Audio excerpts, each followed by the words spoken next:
What up, keystrokers? Couple minutes late. Literally just washed out my hair. Full bam. Full bam. Can't really see the purple because it's still so wet, but there is purple in there too. Super excited. Alrighty. Today I have for you, if I can pull it up on my thingy. Dum bum bum bum bum. So not prepared, even though I am prepared. Let me get my share screen going on. We have J. Clifton Slater's Hawks of the Sorcerer Queen, Terror in Talons, Book 1. It's going to be good. I'm going to have a thing for you. And yeah, you can see how crazy. Oh no, I don't have my chat up. I can't even give you the link. Anyway, that's how prepared I am. There we go. Isn't it beautiful? Let's make it bigger. That's way too small. There we go. That's much better. All right. Hello, Patricia. Hello, Corey. Thank you for coming. Thank you for joining. Alrighty. I'm just going to jump right in. As soon as I bring back my look inside. How's everyone doing today? I'm doing frantically, as you can tell. I'm so prepared for all the things. All right. And a 1. And a 2. Hawks of the Sorcerer Queen. Chapter 1. Lamora. Denny duck-walked between the camps of infantrymen. Staying low, he appeared as a brief flicker to the men across the campfire. Behind the backs of those blocking him from their view, he passed unseen. Picking items, small and not readily missed, he snaked his arm between the hips of infantrymen, snagged biscuits, pieces of fruit, chunks of charred meat, and, at one camp, a wineskin.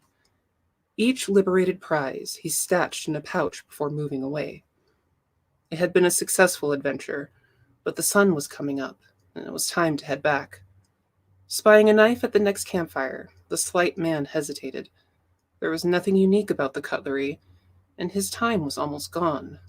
But the owner had refused to hire Denny when he joined the army of Prince Felton du Godbolt. For that reason, Denny wanted the knife. Denny extended his slim arm and reached for the hilt. A hand covered in thick black hair shot out and captured his wrist. Corporal Furby unfolded from where he sat. As his legs straightened, Furby rose to his full height, lifting Denny off the ground. "Thief!" boomed the infantry corporal. He drew back a fist, shook the squirming man to make him settle, and punched. The fist shot across the corporal's chest and zipped by his shoulder. Then inches from Denny's nose, an open palm intercepted the punch. Once stopped by the palm, fingers closed in around the scarred knuckles. "Furby, why are you thrashing my magic carrier?" A large man with sparkling blue eyes inquired. Although a little shorter and younger than the huge corporal, Denny's defender smiled up at Furby while maintaining control of the fist. "Get off me, Hauser," Furby demanded. He shook his arm, attempting to dislodge the hand. "Let go of me. I'll put a beat down on both of you. Get off me!" "It seems to me," Hauser exclaimed, "you need at least one arm free to fight." "Then free my fist and taste your own blood," Furby threatened. "That wouldn't be very smart on my part," Hauser suggested. "Unless you plan to slap me with Denny, like it's wash day and he's a wet robe, you should put him down. Then we can have a proper scuffle." Furby shifted his eyes from the hand holding his fist to Denny dangling at the end of his arm, then to Hauser's free hand. The wrist on the free hand bent and waved hello. Denny plunged to the ground. Furby pivoted and raised his arm, preparing to smash Hauser. "Corporal Furby, Corporal Hauser. Luckily, I caught both of you together," Captain Magnus declared. "It'll save me time." "Good morning, Captain," Hauser greeted their boss. "Are we heading back to Erlewine? There's a servant girl in the city I made promises to, and Furby misses his farm animals. For the same reasons, I think." Furby stepped in Hauser's direction, but the captain's curt voice prevented him from delivering the blow. "If you want to fight, I have the solution for you," Magnus stated. He pointed across the valley to a short wall in the castle's outer defenses. Lord Novak is going to take the wall and secure the gate. Furby, you have his right flank. Hauser, your lot has the left. Now get your boys up and in position." "Yes, Captain," Furby agreed. "Novak's men-at-arms are going to take the wall and the gate?" Hauser laughed. "It's going to be a short day." "Hauser, keep your opinion of Sir Novak and his company to yourself," Magnus warned, "or there will be consequences." "Like what, Captain? Is the Duke going to dock our pay? We haven't received wages in a month," Hauser complained. "Our rations have been cut to a quarter, so it can't be withholding supplies. We've been reduced to every man for himself to survive." He pointed to Denny while saying the last part. "There's food and drink in Lamora," Magnus offered. "Take the city, and you can have all the food, drink, and serving girls you want. Now get your squads moving." Corporal Hauser studied the walls of the city. While the captain's words sounded good, the reality of what would happen if or when they took the town remained to be seen. After the city, they would be busy attacking the massive castle. Death might be in the foreseeable future, but abundance wasn't. "We'll settle this later," Furby challenged. "Sure, let's settle this like gentlemen," Hauser offered. He and Denny started to walk away, then stopped. "At dawn, with sabers and seconds."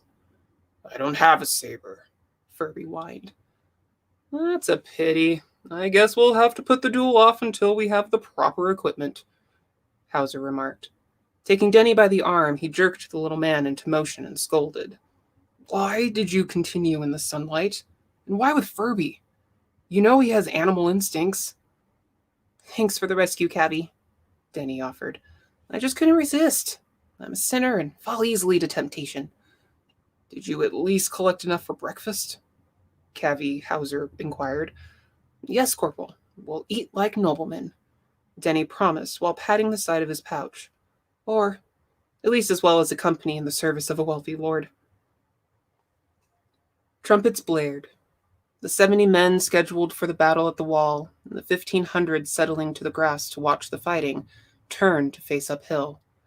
The next time the trumpets sounded, men would die at designated points of attack. That wasn't an issue now. The advanced segment of the Eastern Army knew the trumpets called their attention to their prince's tent. A few cheered, mostly the lord's men-at-arms, and some rose when Felton du Godbolt, Prince of Erlewine, and younger son of King du Godbolt, stepped through the tent flaps. Younger being almost incorrect, as he was just a minute behind his twin brother Kelton du Godbolt. In his tournament armor, with the bold stripes of his tent acting as a backdrop, he appeared to be a powerful warrior. "He is pretty," Denny observed. "That he is," Cavi agreed. "Maybe he should lead the attack."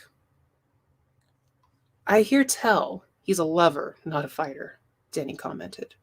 "I heard the same thing about his brother," Cavi Hauser remarked. "But us being here, attacking Lamora before Kelton can cross the river with his western army, tells me they both will fight." "There's only one thing that will turn brother against brother," Denny reflected, "and have them racing to destroy a foreign city." "A woman," Cavi remarked.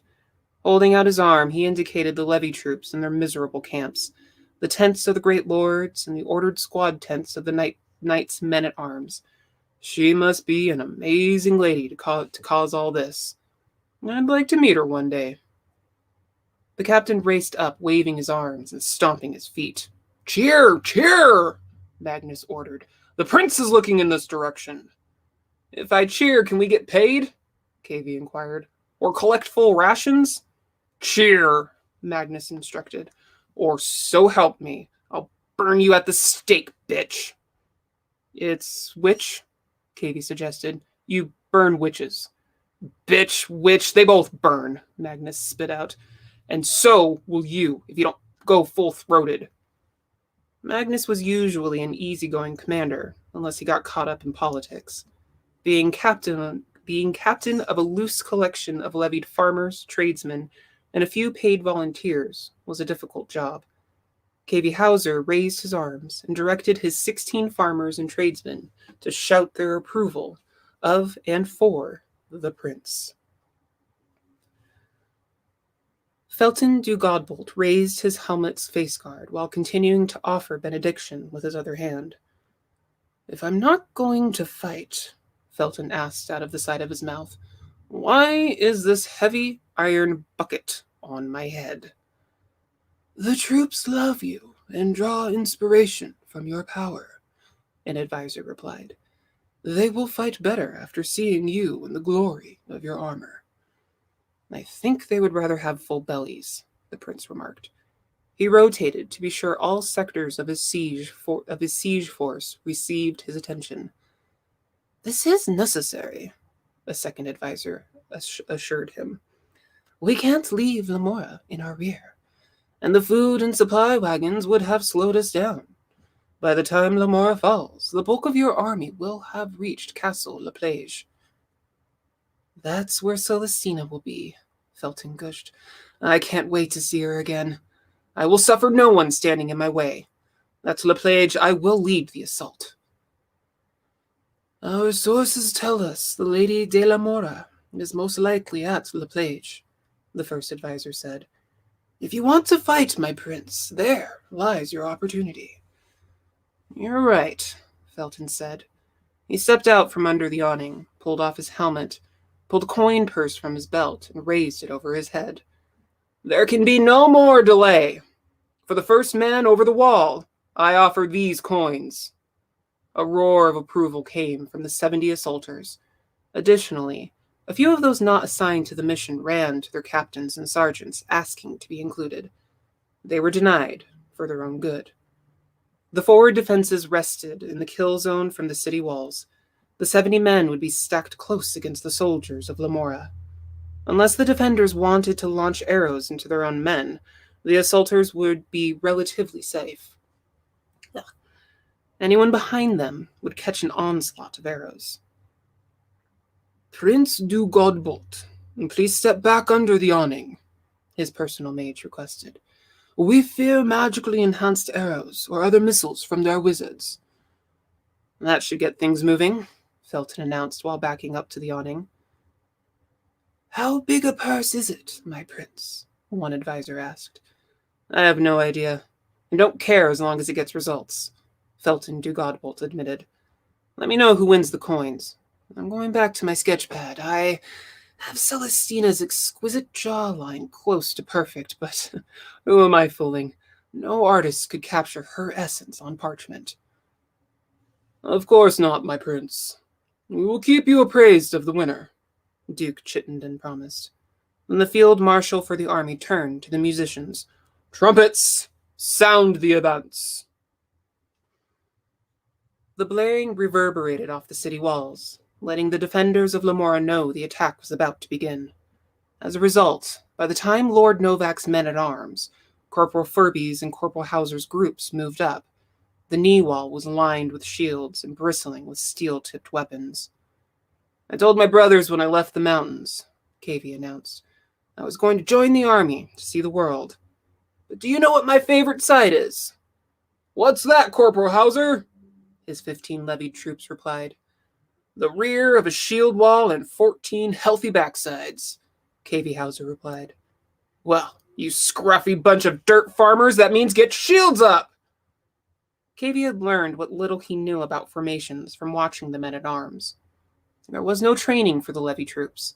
They weren't expected to win battles, just to show up, and shore up the companies of professional soldiers funded by noblemen. But after 6 months in the army, Cavey Hauser figured out the key to survival involved more than luck or a talisman.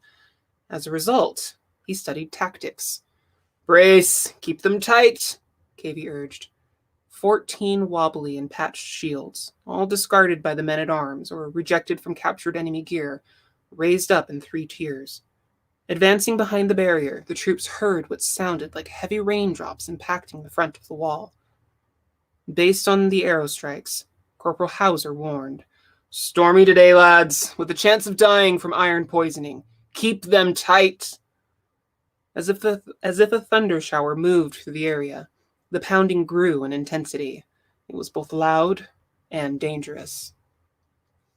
"Damn it!" Will, one of Kavy's more experienced men, complained. He sagged, and only support from Ty on his left kept Will from falling. Kavy noticed his man stumbled and saw the reason. An arrowhead pierced his weathered shield, and the tip penetrated the leather strap, gouging deeply into the man's arm. "Close up on Will," Corporal Hauser instructed. Once Ty's and the surrounding shields converged, he pulled Will out of the wall and handed the wounded man to Denny. Walking beside Corporal Hauser and protected from the arrows by the wall of shields, Denny caught Will and steadied the injured man. Taking the shield, the scavenger snapped off the arrow's shaft, then worked the arrowhead out of the wood. After removing the sharp object from the shield, Denny wrapped the wound, carefully slid the shield over the bandaged arm, patted Will on the back, then shoved him toward the shield wall. "Thanks, Denny. I owe you," Will offered. Then with a nod to Kavy, he added, "Now I'm mad. Let's win that purse." Will forced his way forward until his shield joined the wall. By then, the rain of arrows slowed to a splattering. They were approaching the enemy line. "Don't do anything foolish," Denny stated before promising. "I'll find you a better shield, Will." Corporal Hauser blinked. He hadn't thought about being first over the wall. In fact, he hoped it would be a short assault. Once Lord Novak began losing soldiers, he would order a retreat. Men-at-arms were a lord's currency and a measure of their value in the army. None of the noblemen would squander their assets on a fruitless attack. "Do you want the purse?" Kavy shouted. Will, Ty, and about half of his group answered, "Yes, Corporal!" Denny and the other half countered, "No!" The reason Kavy Hauser was a corporal and had the respect of his group rested with his willingness to lead from the front. "Stack 'em and hack 'em," Kavy shouted, while shoving his way between Will and Ty. The rain of arrows stopped. Now it was time for the terror of blade fighting. On both sides of Corporal Hauser, his group broke their wall and formed two lines. This was another formation Kavy borrowed from watching soldiers drill. It was as bad as Kavy feared. All along the wall, combatants stabbed and struck each other's shields, but they were separated by a short wall 3 stones wide. Leaning forward and swinging out 2 feet to deliver strikes and stabs reduced the velocity. For the men-at-arms, with their quality shields and armor, it was an easy day. For Corporal Hauser's troops, with their hand-me-down equipment, it was fast becoming a nightmare. When the third shield split, forcing another of his strongest men to rotate to the second line, Corporal Hauser did some quick calculations. Eventually, they would have unshielded men on the front line, and despite the weaker slashes, his men would die.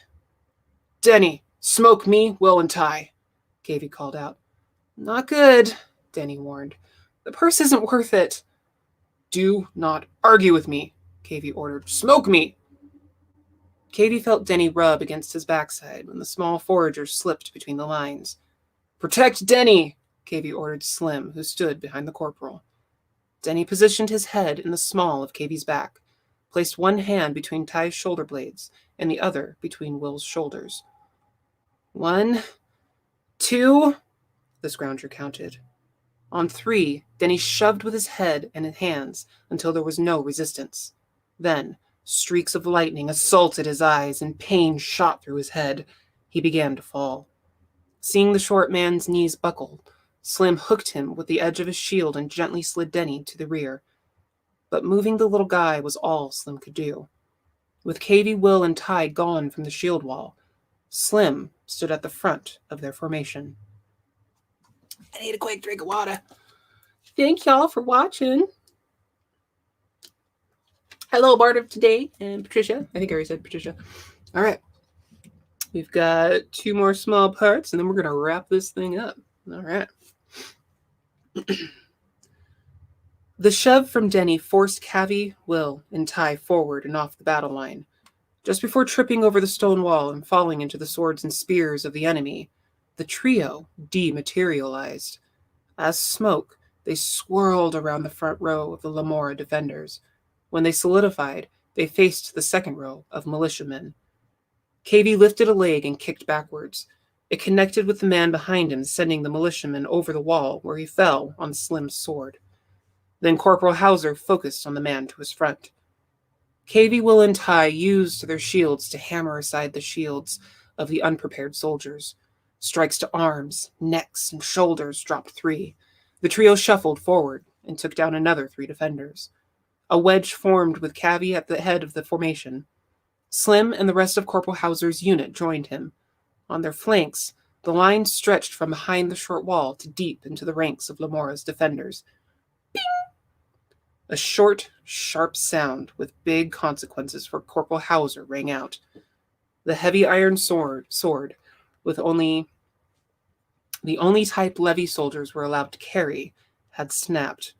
He battled on with the stub of a blade, but to less effect. By then, the Lamora officers realized there were enemy fighters in their formation. "Let's get out of here," Cavey ordered. "About time," Will replied. He swung his broken shield like a club while parrying a sword with his blade. "The purse thing? Not a great idea." "And not the reason we came over the wall," Cavey assured him. Denny, partially recovered, scrambled over the wall and rushed to catch up with Slim. Still reeling from using the amulet to throw the mist magic for 3 people, he pulled his knife. At each downed Lamora militiaman, he paused to cut their throat and the strings of their coin purse. He had almost reached Slim when he heard the dreaded ping of Cavey's sword breaking. Due to the restrictions imposed by Field Marshal Chittenden, levied troops could only brandish iron swords. Unfortunately, Cavey wielded his blade as if it was a blunt instrument. The failure of the iron was bound to happen. But the timing hurt Denny's pride. As the medic, magic carrier, and procurement NCO, some called him a thief, Denny supplemented the unit's supplies. The thief thought he had appropriated a better sword for Corporal Hauser. Denny stopped, spun, and eyed the dead Lamora defenders. 3 bodies back, he spotted the hilt of an officer's sword. Still muddled and not thinking clearly, he retraced his steps to the corpse. A couple of tugs later, and a quality steel blade came free from under the dead Lamora officer. "Slim, get this to Hauser!" he shouted while tossing the knight's sword. The balanced blade flipped once before the tip buried itself in the soil. Slim snatched it from the ground, reached around, and shoved the hilt into Corporal Hauser's hand. Armed with the excellent weapon, Cavey carved a semicircle of wounded Lamora militiamen in the ranks of the defenders. With space to operate, Cavey, Will, and Ty moved the tip of the wedge backward. Denny stood transfixed. Cavey's raw power, combined with a good sword in a tight situation, visited murder on the defenders. While enjoying the spectacle, the thief failed to notice the wounded Lamora soldier off to the side. "Let's see you break that one!" Denny shouted the challenge at Cavey Hauser's back. He beamed a smile toward the withdrawing formation, feeling good about his part in helping his unit. But the smile melted from his face, replaced by gnashing of his teeth as an ache exploded deep in his chest. The Lamora soldier's blade slipped between Denny's ribs, and the magic carrier crunched to the side. He kept curling over all the way to the ground. The pain ended when the steel tip pierced the thief's heart. And with that, we conclude Chapter 1 of J. Clifton Slater's Hawks of the Sorcerer Queen. Thank y'all for listening, joining me on your Wednesday afternoon. I hope y'all enjoyed this. Next week, let me see, stop sharing my screen and make that go away. We will have Thomas Webb, Enemy Lines, The Separatist Wars, Book 0. And after that, coming up is Charles EKK, Age of Heroes, a superhero adventure, The Pantheon Saga, Book 1. And you are so muchly welcome, J. Cliff. I had a really good, fun time reading it. I like this whole war thing going on between 2 twin brothers. Lots of juicy bits going on in that first chapter. Thank you for writing. Thank you for joining me. Everybody, have a fabulous rest of your week. And don't forget, the Writer's Journey this week is at Friday, 3 p.m. Eastern, 2 p.m. Central. And I do believe that is going to be our new permanent time. Works the best for all of us. So I hope to see you there. So we're going to dig deep on Jeff's 24-hour writing challenge of the bookness. All right. Peace, y'all. Love ya.